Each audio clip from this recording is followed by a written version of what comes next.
All right, so personal and dependency exemptions. Here, we're picking up later in the chapter, starts at page 12 of chapter 4, personal and dependency exemptions. And so the taxpayer gets a personal exemption of $4,050. If the spouse is married and they file jointly, the spouse gets an exemption amount of $4,050 as well. That's for 2016. Usually these exemption amounts go up each year, but as we saw with the standard deduction, I guess sometimes when inflation is either negative or non-existent, maybe some of these numbers don't go up each year. And on top of that, the taxpayer, and if they have a spouse who files with them, getting a personal exemption, each dependent of, in my example, the taxpayer and spouse get a personal exemption. Now, there's two types of dependents you can have. You can have either what we call a qualifying child or a qualifying relative. And so we'll take a look at each one of those here in a second.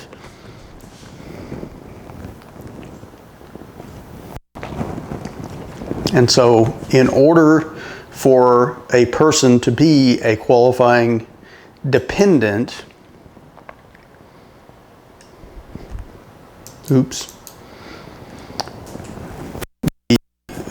purported qualifying dependent must be a citizen of the U.S., or if not a citizen, at least a resident of the U.S., Canada, or Mexico.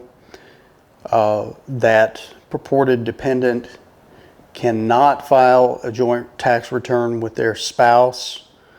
The exception is if there's no tax liability of the purported dependent and their spouse if they file jointly, and if neither of them would have a tax liability if they filed separately. And then last but not least, the purported dependent must be either a qualifying child or a qualifying relative of the taxpayer. And so you simply check each of these off.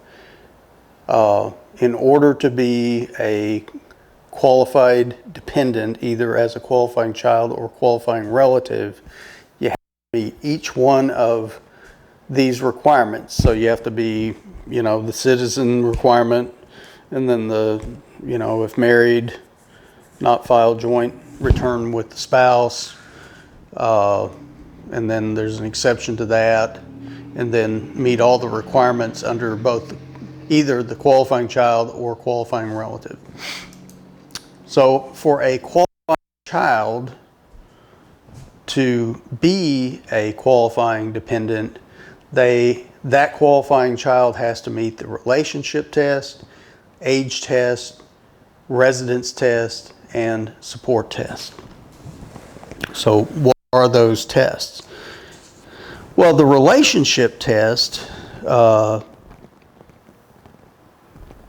just says that they must be an eligible relative of the taxpayer. So that could be son, daughter, certainly that's logical. Stepchild, certain foster children. Not so obvious is the taxpayer's brother, sister, half-brother, half-sister, step-brother, step-sister, or a descendant of any of these relatives.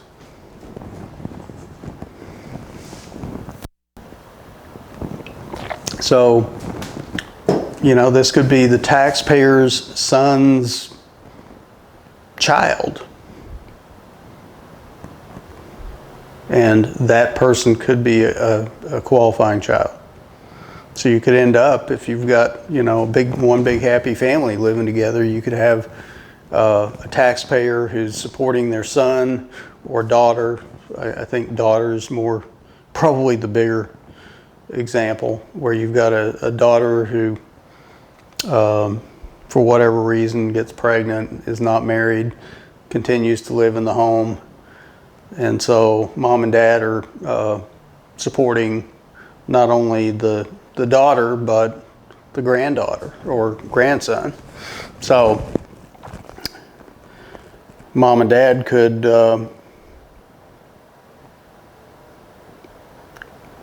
claim both as dependents.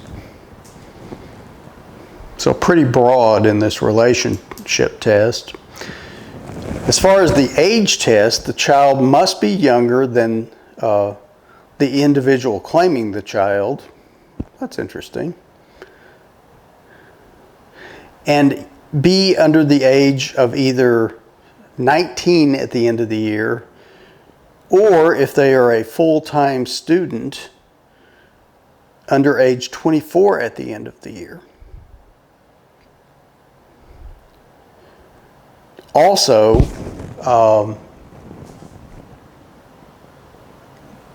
neither of these age tests are applicable if the child is permanently and totally disabled. So you could have a situation where you've got a 35-year-old child. If they're permanently and totally disabled, you can claim them without consideration of their age.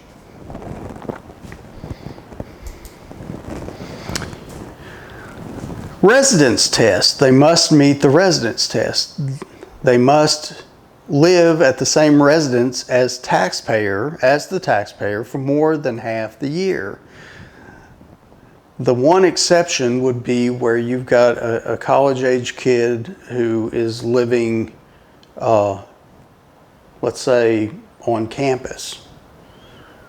And so there's an exception for temporary absences, especially for things like education.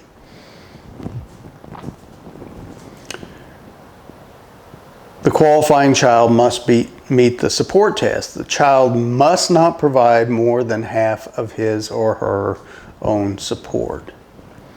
Note that scholarships of the actual child, so wouldn't qualify for grandchildren, but that's going to be kind of an outlying situation. Scholarships of the child are excluded from the support computation. So it would have to be from things like part-time work. So you get into this situation when you're dealing with college-age kids away from, really both these situations, when you got a college-age kid away from home, they can still meet the residence test. Temporary absences for education are not included in that half-year requirement.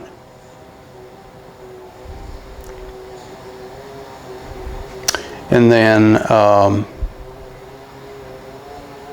as long as they don't provide more than half their own support from work, then they'll meet the support test as well. Now, notice it doesn't say anything about the taxpayer or the taxpayer's spouse providing more than half of the qualifying child support. So in this instance, the taxpayer and or the spouse could provide more than half the child's support. It's just that the child can't provide more than half of his or her own support. So we have an example here. Rodney and Anita have 2 children. Braxton, age 12, who lives at home, and Tara, age 21, who's a full-time student and does not live at home. While Tara earned $9,000 in a summer job, she did not provide more than half of her own support during the year? Are Braxton and Tara qualifying children to Rodney and Anita? Well, I'm not sure they give you enough information here, because, you know, certainly Braxton would be, he's under 19. Tara's under 24. She's a full-time student. The big question, and the $9,000 that she earns is no problem since she does not provide more than a half. The question really boils down to the residence issue, and I would have to say that probably she's okay, since they don't consider temporary absences for education purposes an issue. So she probably would be a qualifying child.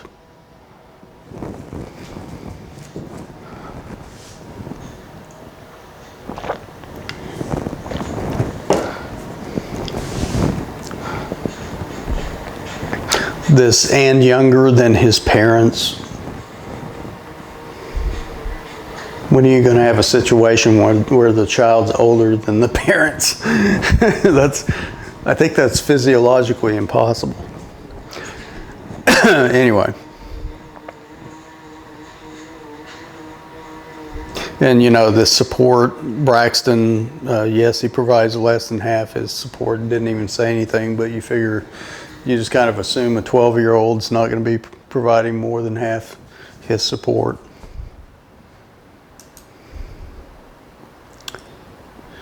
You might have a situation, and you know, I don't think I give you anything on this, but you might have a situation where you have divorced parents who are both providing support, and you might have a situation where the grandparents are giving support. So tie-breaking rules, parents first, and then if you have a situation of parents who don't live together, such as divorced parents, the days living with each parent, the greater number of days that parent would get the qualifying deduction.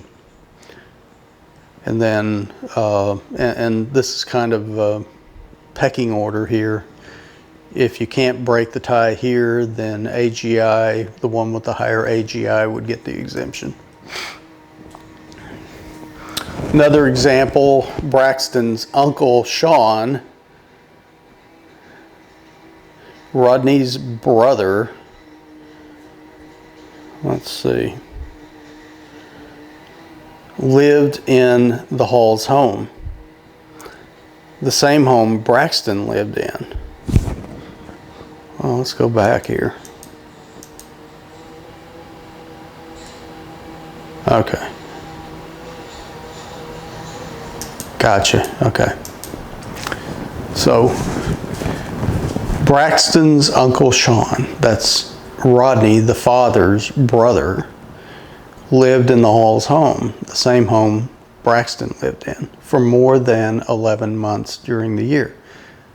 Does Braxton meet the requirements to be considered Sean's qualifying child?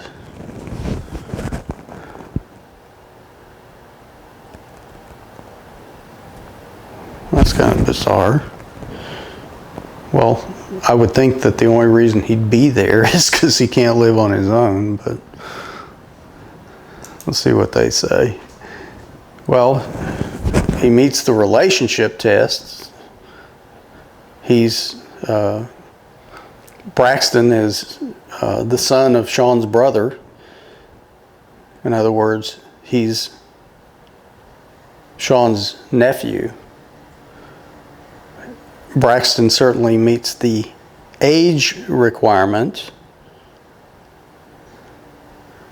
They certainly lived in the same residence as Sean, and yes, Braxton did not provide support more than one half. Now, in that situation, do you think that Sean would be able to actually as a qualifying child or qualifying dependent as a qualifying child if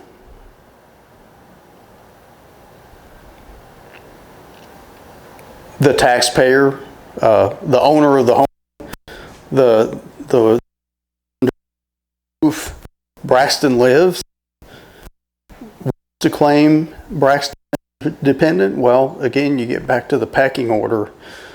Parents get first dibs at this, and only if the parents don't claim Braxton as a qualifying child would Sean be able to.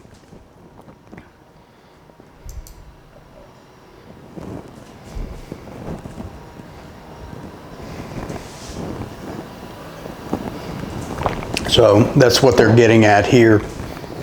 Rodney and Anita would get first dibs. They have the tiebreaker here.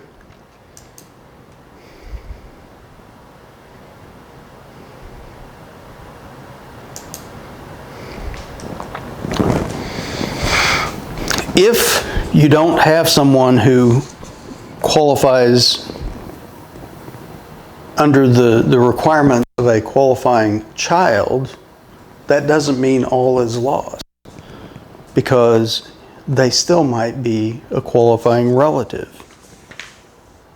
And so this is much broader, this qualifying relative.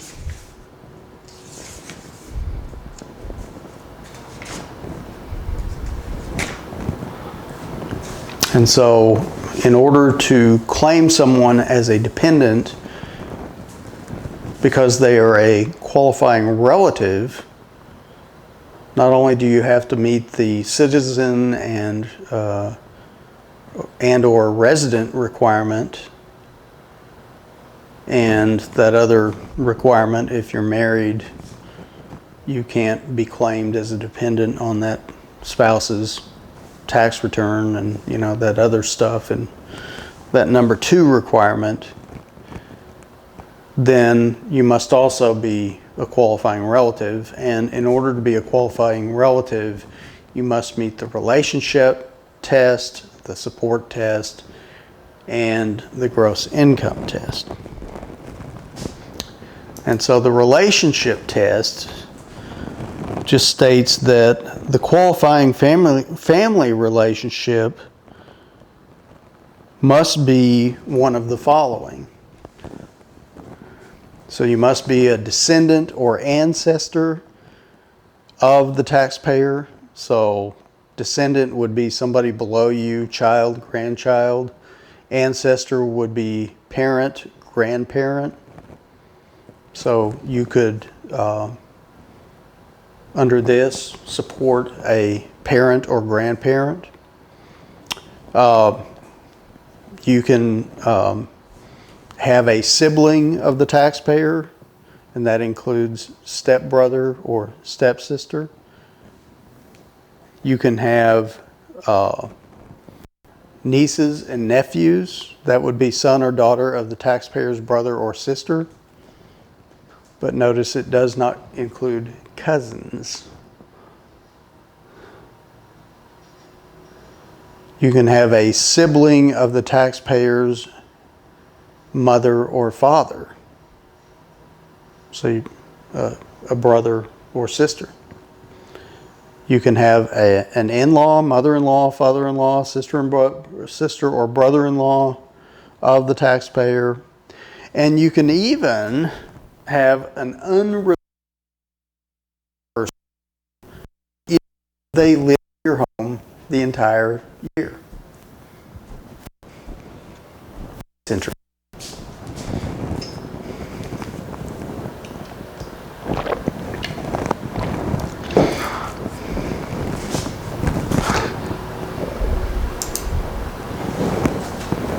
All right, so details, the support test. Taxpayer must pay greater than 1/2 of the living expenses of the purported qualifying relative. Now note that wasn't true for qualifying children. There was no requirement of this kind. You could or could not pay 1/2 of the qualifying person's dependents' living expenses. Here you have to, the taxpayer must pay a greater than 1/2 of the living expenses of the purported qualifying relative.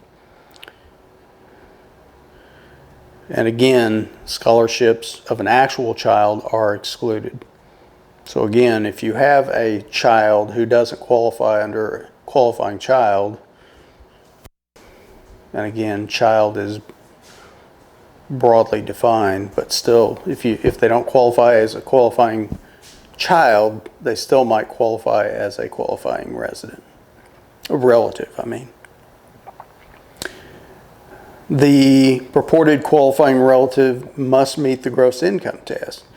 And so the qualifying relative cannot have gross income that's greater than the personal exemption amount, which, as we discussed, is $4,050 in 2016. So they have to make less than $4,050 in that year. Hard one to meet.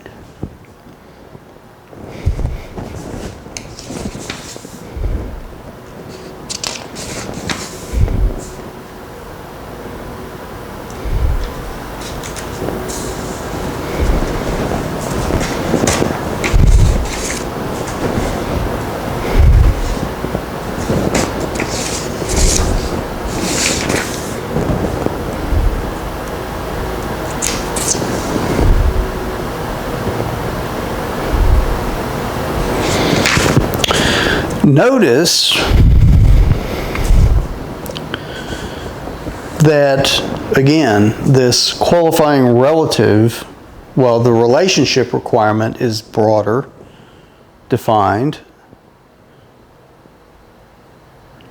Note also that qualifying children have a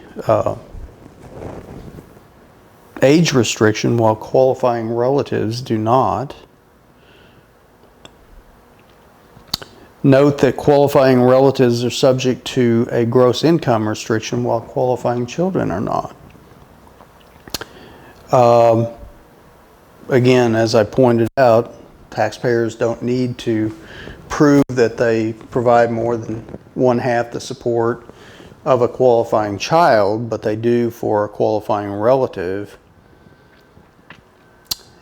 And also note that qualifying children are subject to a residence test, whereas if they qualify as a qualifying relative, there is no residence test. So again, you could have a situation where a person who is your child doesn't qualify as a qualifying child, but still may qualify as a qualifying relative. You could also have a situation where you're supporting, a parent or even an in-law, and they don't have to live with you.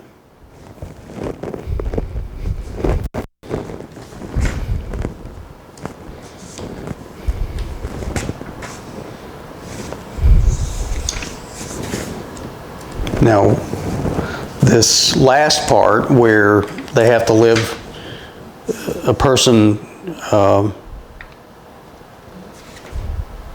who's not related to you, as long as they live in your house for the full year,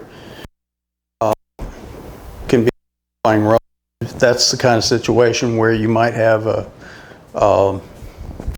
foster child, or you have age child and one of their friends kicked out of the house, or some unusual circumstances, a parent dies, and so they come live with you. As long as they live under your the whole year, then and meet all those other requirements, then they can be a qualifying relative. All right, so dependency exemption example. John is 22-year-old student who has lived in the dorms for most of the year but spends the rest of the year living with his parents. He earned a $5,000 scholarship for the school year and has worked hard to support himself through school, earning $6,000 to pay his own expenses. His parents have supported him by paying $7,000 for food, clothing, and lodging. Are John's parents able to claim him as dependent? Well, here the big question is, it looks like he's gotten $5,000 through a scholarship, $6,000 through working other work. So, he's gotten $11,000 there versus $7,000 from his parents. He's under 24. He's a full-time student. The big issue here is the fact that the scholarships are excluded when determining his support. So his parents, his income is $6,000. That's considered. His parents have paid $7,000, so that's greater than 50%. Again, he's 22, so that's definitely under 24 by the end of the year. So he should be able to qualify as a qualifying child.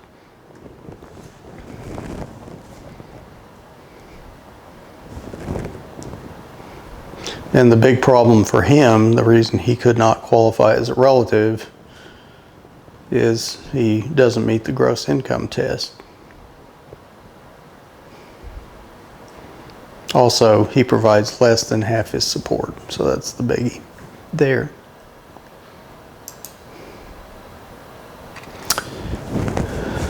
All right, next we want to talk about filing status.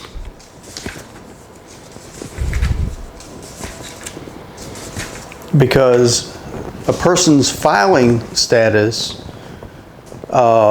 determines how much they can have as a standard deduction if they, it's important because you have to compare the standard deduction based on your filing status versus your itemized deductions, if any.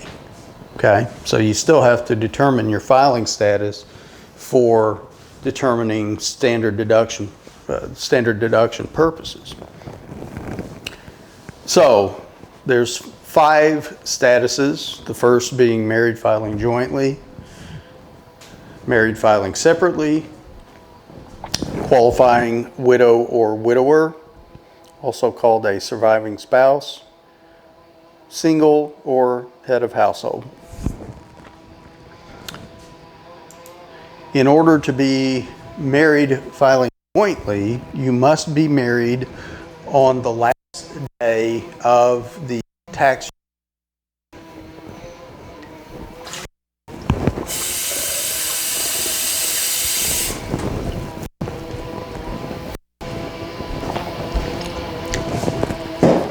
Get that weed eater sound in here.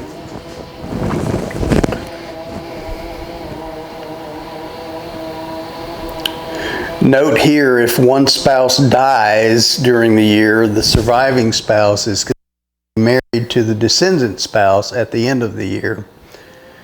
The exception would be where the surviving spouse remarries before year end. That also gets into this surviving spouse issue. Anyway, we'll talk about that in a second. Now,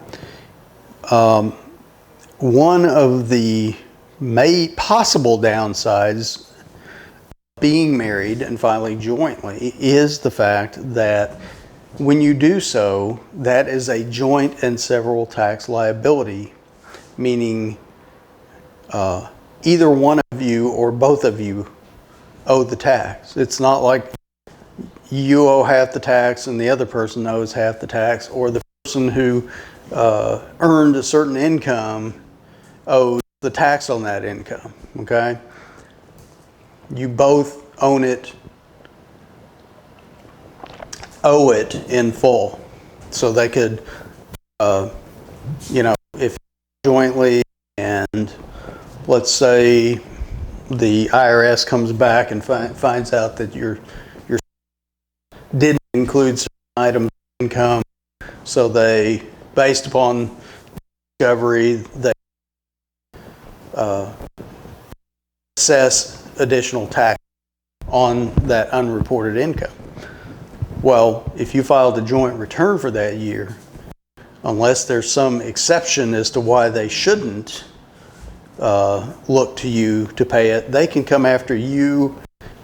They can come after you, because tax problems between spouses usually is a marriage killer.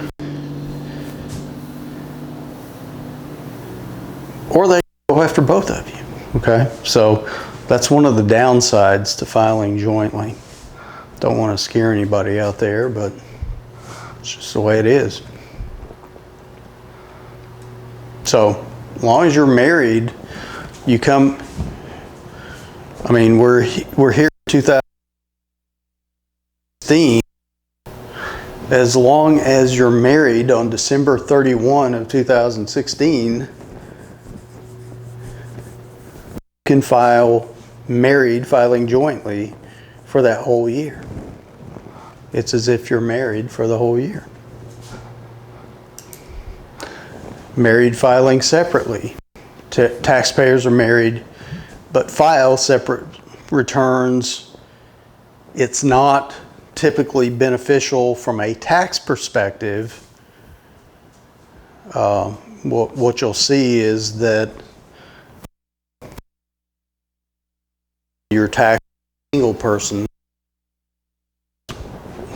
the plateaus where the tax rates change happen faster than the plateaus occur for someone married filing jointly. So you usually end up taxes if you file. And so, but you may be in one of those situations where you have a joint and several liability, or married someone who going into the marriage had tax problems already, and you're afraid that they're going to take a refund from you. So you have to weigh the pluses and minuses there. The next filing status is qualifying widow or widower. Now, again, you saw that if a spouse dies during a particular tax year, the surviving spouse can file a married filing jointly return. So that's true as long as that surviving spouse doesn't remarry during the year.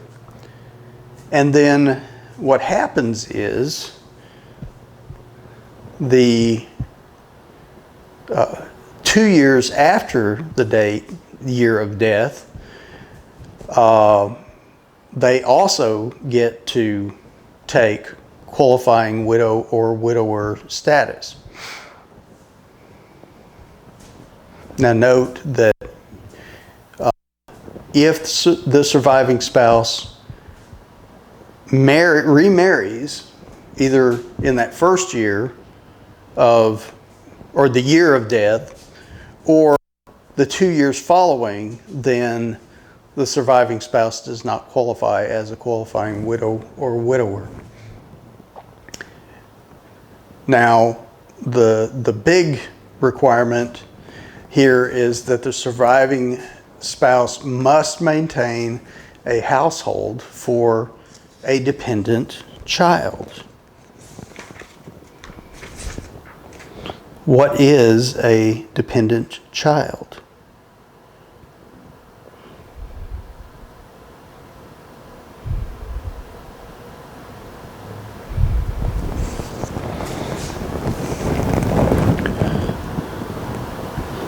Well, it's child or stepchild for whom the taxpayer may claim an exemption. It does not include a foster child. Note that, again, they must remain unmarried during the whole time they claim qualifying widow or widower, and they must pay over half the cost of maintaining a household where a dependent child lived for the entire year except for temporary absences. Okay? So essentially,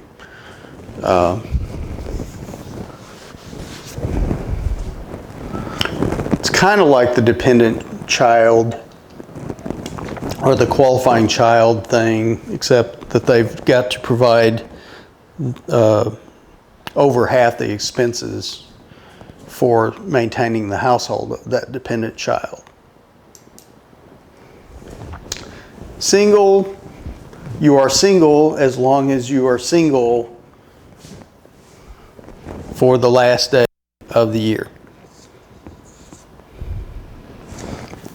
That's why a lot of married people try to get divorced before the end of the year, so they can file as single. Does that help you from a tax standpoint? Probably not, unless your spouse has tax problems.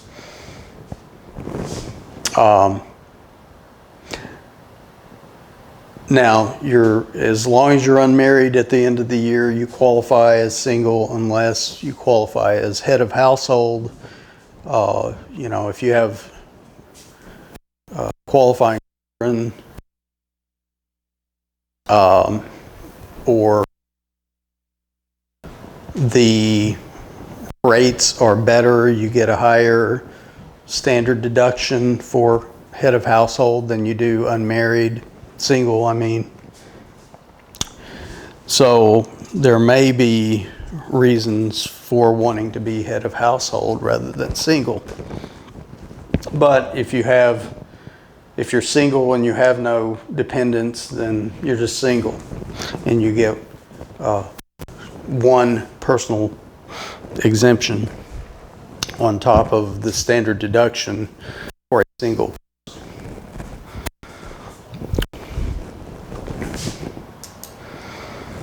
All right, so head of household is a big one. Again, you get a higher standard deduction than you would as a single person. In order to be head of household, you have to be unmarried or considered unmarried at the end of the year. Now, considered unmarried, usually the spouse abandoned you for the year, and that has to be an unbroken 6 months. In other words, the for weekend or even one weekend trip during that 6 months, that breaks that 6 month period. Okay, so and so this whole month thing must be 6 months of the tax period in question. If the the abandoning spouse is away from the home for the last 6 months, totally unbroken, then you can qualify as an unmarried, considered unmarried person.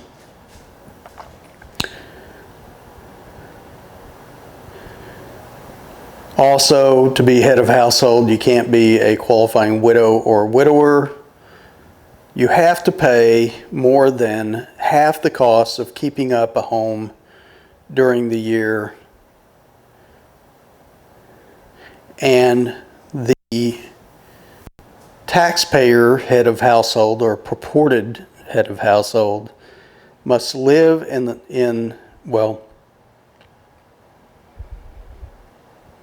you must live in I don't like the way they say this.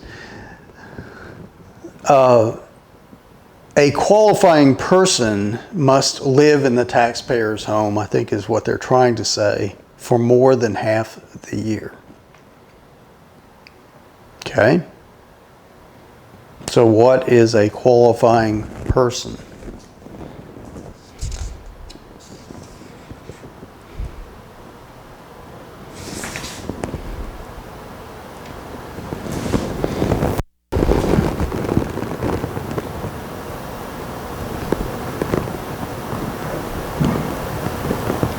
Qualifying child.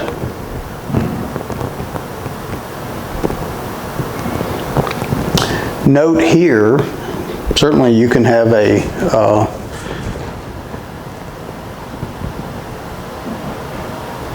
qualifying relative who is not a parent. They've got to live with the taxpayer for more than half the year. Note the exception is if you're providing more than half the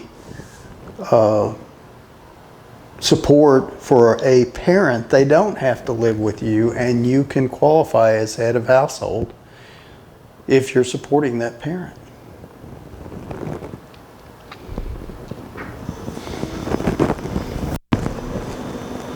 So you might want to look through Exhibit 4-9 and the subsequent examples in Example 4-14, because they give you a pretty good amount of situations there.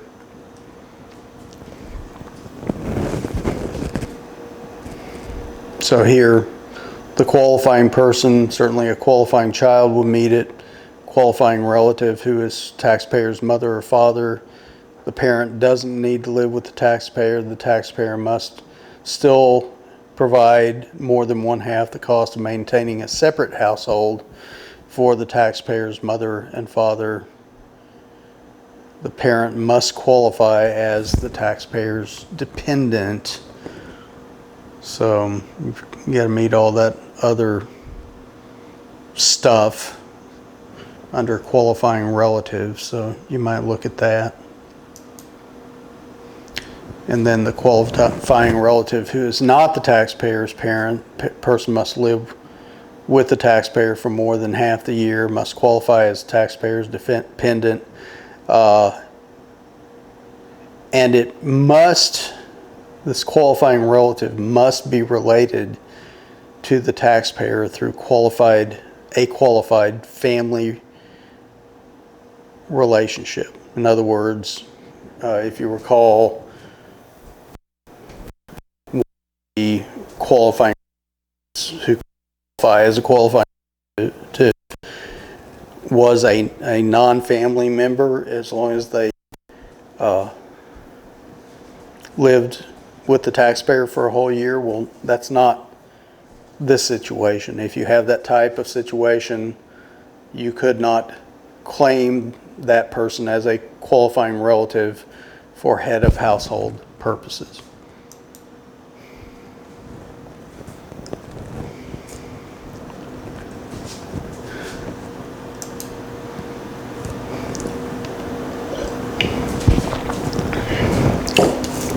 So we have an example here. Assume last year Rodney passed away, so that was the taxpayer.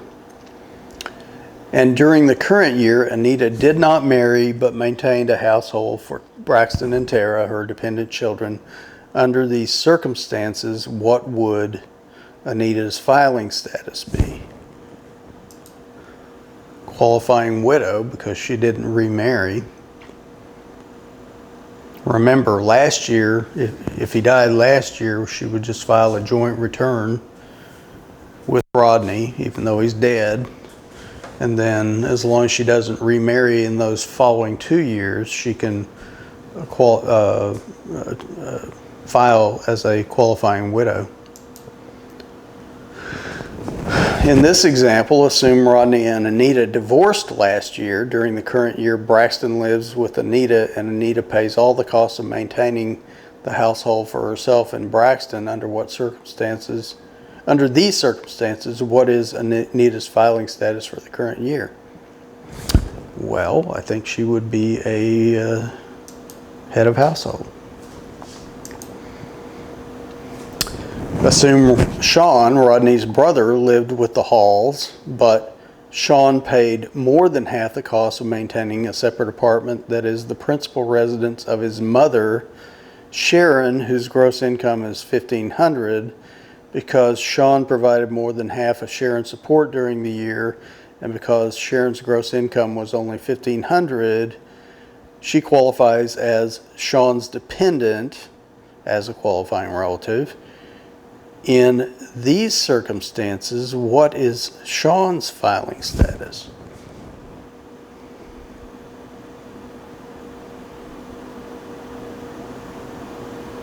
So I think he would be head of household, right? Sean paid more than half the cost of maintaining a separate household that is the principal place of abode for his mother, and his mother qualifies as his dependent. Pretty sneaky. All right, so look through those examples, Exhibit 4-9 and examples in 4-14, just to give you, I think some of these are the same thing, but anyway, that's it.